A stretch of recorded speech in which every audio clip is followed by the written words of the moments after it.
Middle east की जंग अब सिर्फ ईरान और इजराइल या अमेरिका तक सीमित नहीं रही है, बल्कि धीरे धीरे पूरी खाड़ी क्षेत्र गल्फ रीजन को अपनी चपेट में ले रही है। ताज़ा अपडेट के मुताबिक सऊदी अरब के ईस्टर्न प्रांत, जो कि तेल के लिहाज से सबसे अहम इलाका माना जाता है, वहां पर अचानक से बड़ी संख्या में ड्रोन और मिसाइल हमले हुए, लेकिन सऊदी एयर डिफेंस सिस्टम ने समय रहते इन्हें हवा में ही मार गिराया है। रिपोर्ट्स ये बताती हैं कि एक ही दिन में 28 से लेकर के 30 से भी ज़्यादा ड्रोन और एक बैलिस्टिक मिसाइल को इंटरसेप्ट किया गया। यानी ये हमला बहुत बड़ा था, लेकिन उसे सफल होने से पहले ही रोक दिया गया। और यही नहीं, इससे पहले भी लगातार कई दिनों से ऐसे हमले हो रहे हैं। कभी 20 से ज़्यादा ड्रोन, कभी 50 से ज़्यादा ड्रोन, कभी एक साथ भेजे जा रहे हैं, जो ये दिखाता है कि ये कोई छोटा हमला नहीं है, बल्कि एक स्ट्रैटेजिक वॉर प्लान है। अब सबसे बड़ा सवाल ये कि ये हमले आखिर कौन कर रहा है। सीधे तौर पर देखिए, ईरान पर शक किया जा रहा है, क्योंकि ये हमले उसी युद्ध का हिस्सा है जो कि 28 फरवरी से शुरू हुआ था, जब अमेरिका और इजराइल ने ईरान पर हमला किया और उसके जवाब में ईरान लगातार ड्रोन और मिसाइल अटैक कर रहा है।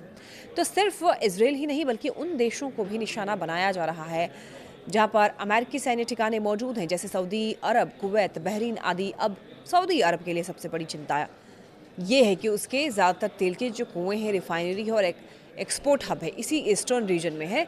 यानी अगर इनमें से कोई भी बड़ा हमला सफल हो जाता है तो दुनिया की तेल सप्लाई पर सीधा सीधा असर पड़ेगा। और यही वजह है कि पहले भी रास तनूरा जैसे बड़े ऑयल रिफाइनरी को निशाना बनाया जा चुका है। फिलहाल देखिए, राहत की बात यह है कि अभी तक इन इंटरसेप्शन के कारण कोई बड़ा नुकसान या जान माल की हानि नहीं हुई है, लेकिन खतरा लगातार बना हुआ है, क्योंकि हमले रुक नहीं रहे हैं। और अगर ये स्थिति ऐसी जारी रहेगी तो फिर जंग सिर्फ मिडिल ईस्ट तक सीमित नहीं रहेगी, बल्कि ये ग्लोबल इकोनॉमी, खास करके तेल की कीमतों और सप्लाई चेन को बुरी तरीके से प्रभावित कर सकती है।